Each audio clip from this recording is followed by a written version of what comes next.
Evet. Umut Bey'e doğum günü hediyesi. Pegasus Hava Yolları'na uçakta. Evet.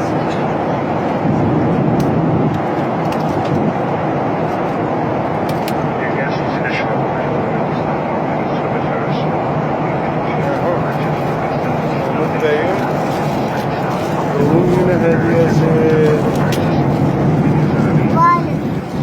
Umutcan Duran. Aç kapağını da iyice kutuyu. Evet. Sürpriz. İyi ki doğdun Umut. İyi ki doğdun.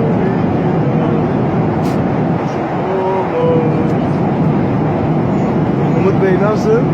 Ne yaptı? Hostes geldi sana. Doğum günü hediyesi.